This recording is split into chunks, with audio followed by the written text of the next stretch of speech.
তো লোডশেডিং সমস্যা যতই হোক, কারেন্ট গেলেও চলবে একটানা 7 ঘন্টা। এরকম একটা ফ্যান আজকে বানাতে যাচ্ছি। আপনারা যদি এরকম একটা ফ্যান বানিয়ে ব্যবহার করতে চান তাহলে চুপচাপ ভিডিওটি দেখতে থাকুন, স্কিপ করবেন না। স্কিপ না করে পুরো ভিডিও দেখলে আমার মতন আপনারা বাসায় বসে এরকম একটা ফ্যান বানিয়ে চালাতে পারবেন। বিয়াস কথা না বাড়িয়ে চলুন মূল ভিডিওতে চলে যাই। আমার ফ্যানটা বানাতে কী লাগবে, আমি আজকে দুইটা ব্যাটারি ইউজ করব। 2টা ব্যাটারি দিয়ে আজকে ফ্যানটা আমি বানাবো। প্রথম 2টা ব্যাটারি লাগবে, এরপরে একটা ফ্যান, এরপর একটা 4 ভোল্টের মোটর, এটা একটা 4 ভোল্টের মোটর, এরপর একটা কালো একটা সুইচ ইউজ করবেন, এরপর একটা চার্জিং মডিউল ইউজ করবেন, এরপরে একটা চার্জার গাইড ইউজ করবেন। তো বিকজ আজকে আমি ফ্রিজের বুট, কমন বুট দিয়ে আজকে ফ্যানটা বানাবো। এরপরে দেখেন আমার কাছে একটা ফ্রিজের বুটের উপরে যে প্লাস্টিকটা আছে, হ্যাঁ, এই বুটটা আপনারা সুন্দর করে নিয়ে আইসা সুন্দর করে সেইভাবে আমার মতন এরকম সিদ্ধি করবেন। করার পরে এখান থেকে সুইচ দিয়ে বসানোর জন্য আর একটা সিদ্ধি করবেন। এরপরে সামনের দিকে দেখেন 2টা ইন্ডিকেটার কালেকশন সিদ্ধি করে নেবেন। এরপরে এই পাশে একটা সকেট, চার্জিং সকেটটা বসানোর জন্য সিদ্ধি করে নেবেন। এবিএস চলুন। এরপরে একটা পাইপ, 1 থেকে 1.5 হাত একটা পাইপ নেবেন। আপনাদের মাপ মতো নিয়ে নেবেন, যতটুকু আপনাকে লাগে সেই অনুযায়ী আপনার পাইপটা নিয়ে আপনারা বলেন। আমি পাইপটা এখানে আমি মোটর ইউজ করব। এখানে আমি মোটরটা বসাই আমি ফ্যানটা আজকে ইউজ করব। তো বিকজ চলুন কীভাবে আমি ফ্যানটা বানাই, চুপচাপ মনোযোগ করে ফ্যানটা দেখুন। কোনো জায়গায় স্কিপ করবেন না, স্কিপ করলে নিজে বুঝতে পারবেন না। এবং এই ফ্যানটা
এরকম একটা চার্জার ফ্যান বানিয়ে আপনার বাসাতে আপনি চালাতে পারবেন।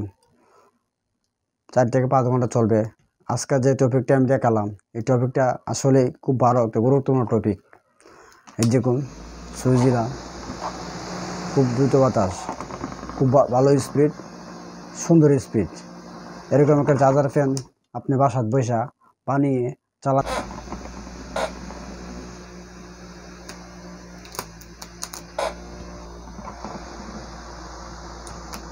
তো ভিউয়ার্স দেখুন কত সুন্দর বাতাস, কত স্পিডের বাতাস, ঠান্ডা বাতাস, ফিতাগুলা ওড়াই গেছে, খুব ভালো বাতাস, খুব ঠান্ডা বাতাস। তো সম্বন্ধে ভিউয়ার্স চার্জার ফ্যান কারেন্ট নাই তো কী সমস্যা, নোট সমস্যা। আপনি বাসায় বসে এরকম একটা চার্জার ফ্যান বানিয়ে ফেলুন, কারেন্ট লাগবে না, 5-7 ঘন্টা চলবে। কারেন্ট যদি সারাদিনের ভিতরে 6 ঘন্টাও আসে, 24 ঘন্টার ভিতরে যদি 6 ঘন্টা কারেন্ট থাকে, আপনি 1 ঘন্টা চার্জ করবেন, 1 ঘন্টা চার্জ করে আপনি চালাবেন 5 ঘন্টা। আপনাদেরকে দেখাবো চার্জ হচ্ছে কি না। দেখুন চলুন আমি চলে যাই। আমি চার্জারটা কারেন্টে লাগাইলাম, লাগানোর পরে আমি আপনাদের দেখাবো চার্জ হইতেছে কি না।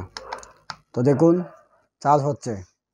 চার্জ হলে আমার লাল ইন্ডিকেটারটা জ্বলবে, চার্জ হলে লাল ইন্ডিকেটারটা জ্বলবে, চার্জ ফুল হলে এই নীল ইন্ডিকেটারটা জ্বলবে।